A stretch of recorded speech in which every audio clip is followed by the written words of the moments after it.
Shalom, kembali berjumpa dengan saya Pendeta Jonathan F. Lupulalang pada hari Minggu tanggal 21 Mei tahun 2023. Mari kita tunduk kepala memohon pertolongan Roh Kudus untuk pembacaan dan pemberitaan firman Allah. Mari berdoa.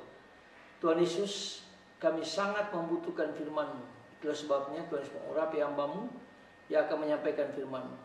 Dan juga para pendengar yang akan mendengarkan firman Allah, Tuhan Yesus memberi penerangan daripada Roh Kudus, dan Roh Kudus memampukan kami semua untuk meyakini firman Allah dan melakukannya.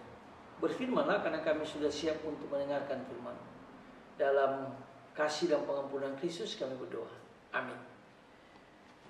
Kita akan membaca firman Tuhan dari beberapa ayat, namun saya akan membaca satu ayat saja. Pertama itu ayat Efesus 4:20, Ibrani 10 ayat 29, Kisah Rasul 5 ayat 3, dan Matius pasal 12 ayat 31-32. Namun saya hanya akan membacakan Kisah Rasul 5 ayat 3 yang mengatakan begini. Tetapi Petrus berkata kepada Ananias, "Mengapa hatimu dikuasai iblis, sehingga engkau mendustai Roh Kudus dan menahan sebagian dari hasil penjualan tanah itu?"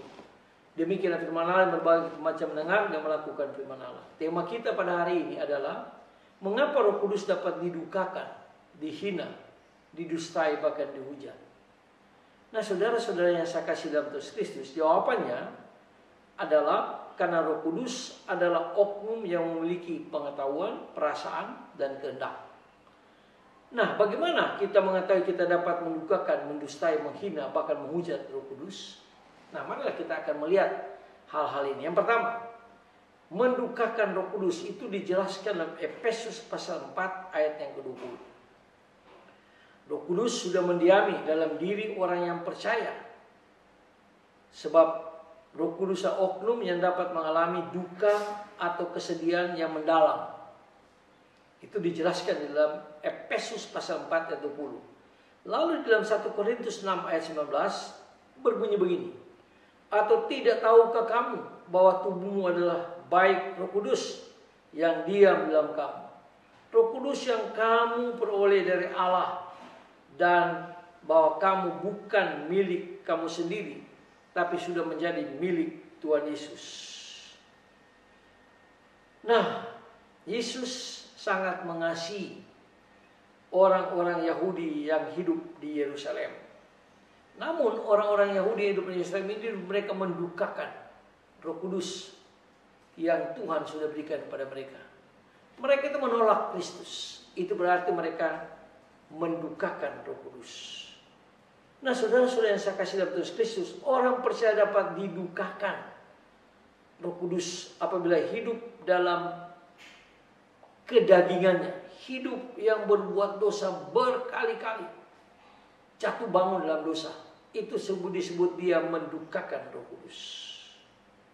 Dan juga orang percaya dia berjudi berkali-kali, berbohong, bahkan hidup dalam narkotika.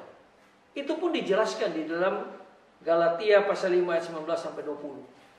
Ini berarti orang yang sudah percaya dia mendukakan Roh Kudus, sehingga Roh Kudus yang sudah tinggal dalam hidup dia tidak berfungsi dengan baik.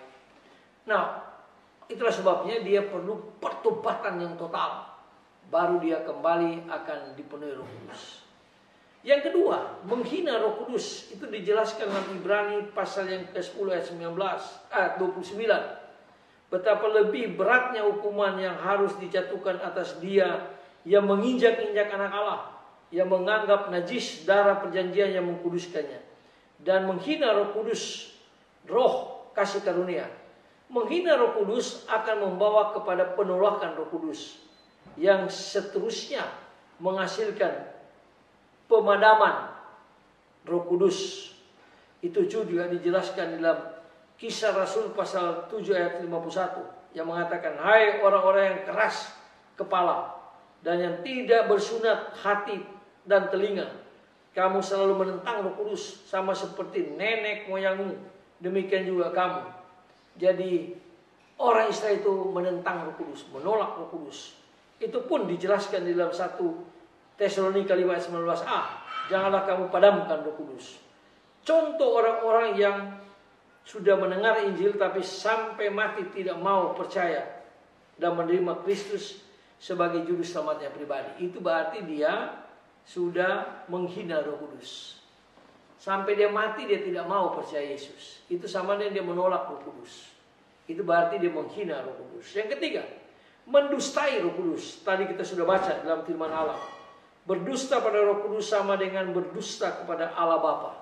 Itu dijelaskan dalam Wahyu pasal 22 ayat yang ke-15 yang berkata begini. Tetapi anjing-anjing dan tukang-tukang sihir, orang-orang sundal dan orang-orang pembunuh, penyembah-penyembah berhala, dan setiap orang yang mencintai dusta, dia melakukannya tinggal di luar. Berdusta pada Roh Kudus berarti bapaknya adalah iblis. Itu dijelaskan di dalam Yohanes pasal 8 ayat 42 sampai 44. Hal ini juga dilakukan oleh Ananias dan Safira. Supaya mendapatkan nama dan ketenaran, mereka berdua berdusta kepada Roh Kudus, kepada gereja tentang persembahan mereka. Allah menentang dusta itu sebagai pelanggaran berat terhadap Roh Kudus. Kematian Ananias dan Safira dimaksudkan sebagai tanda dari sikap Allah Bapa terhadap hati yang suka membohongi terhadap gereja dan suka membohongi Allah Tritunggal, suka membohongi gereja dan suka membohongi Roh Kudus. Itu pun tidak diterima oleh Kristus. Mereka akan menuju kepada hukuman yang kekal. Yang keempat, menghujat Roh Kudus. Itu dijelaskan dalam Matius pasal yang ke-12 ayat 31 dan 22. Menghujat Roh Kudus adalah orang-orang yang menganggap bahwa karya Roh Kudus sebagai pekerjaan jahat atau sebagai pekerjaan roh jahat. Ini adalah perlawanan orang-orang Farisi terhadap Roh Kudus, sebab mereka tidak mengakui bahwa Yesus diberi kuasa oleh Roh Kudus. Menghujat Roh Kudus adalah penolakan terus-menerus dan dengan sengaja terhadap kesaksian Roh Kudus mengenai Kristus sebagai juru selamat dan penebus dosa. Mereka tidak percaya bahwa Kristus sebagai juru selamat dan penebus dosa. Firman-Nya dan karyanya menginsafkan orang-orang berdosa, tapi mereka tidak mau insaf dan mereka tetap menghujat Roh Kudus. Menghujat Roh Kudus adalah orang-orang yang menolak dan melawan suara Roh Kudus pada waktu mendengarkan firman Allah serta tidak mau menerima pengampunan dosa. Menghujat Roh Kudus juga menurut Tuhan Yesus adalah dosa yang tidak dapat diampuni. Matius pasal 12 ayat 32b mengatakan, apabila seseorang mengucapkan menentang anak manusia atau Kristus, ia akan diampuni. Tapi jika ia menentang Roh Kudus, ia tidak akan diampuni. Di dunia ini tidak ada, dan di dunia yang akan datang pun tidak akan diampuni.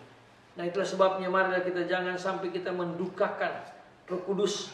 Jangan sampai kita menghina Roh Kudus, jangan sampai kita mendustai Roh Kudus, bahkan jangan sampai kita membohongi Roh Kudus, bahkan menghujat Roh Kudus.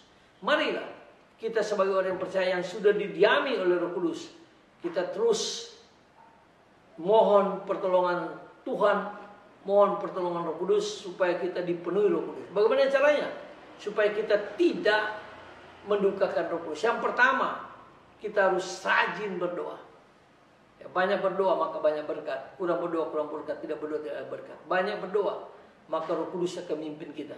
Kurang berdoa kurang dipimpin Roh Kudus, apalagi tidak berdoa. Yang kedua, yaitu kita harus bersekutu dengan Allah.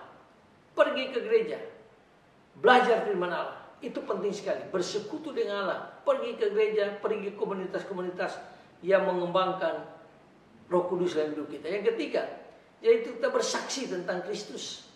Bahwa Kristus itu betul-betul juru selamat. Dan Roh Kudus akan menolong kita. Berhasilnya itu kesaksiannya menyampaikan Injil kepada orang lain. Dan hasilnya kita serahkan kepada Roh Kudus. Lalu yang keempat, kita harus memberi diri kita kepada Allah Tritunggal. Dan memberi harta kita kepada Allah Tritunggal. Untuk kemuliaan Allah Tritunggal. Dan kalau ini yang kita lakukan, maka kita akan berkati Tuhan.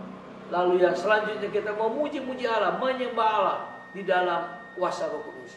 Maka kita tidak akan pernah menghujat atau mendukakan cita Roh Kudus. Semoga firman Allah ini menguatkan kita dan memberkati kita. Terpujilah Kristus, mari kita berdoa. Tuhan Yesus, terima kasih atas firman-Mu. Ajar kami Tuhan supaya kami tidak mendukakan cita Roh Kudus.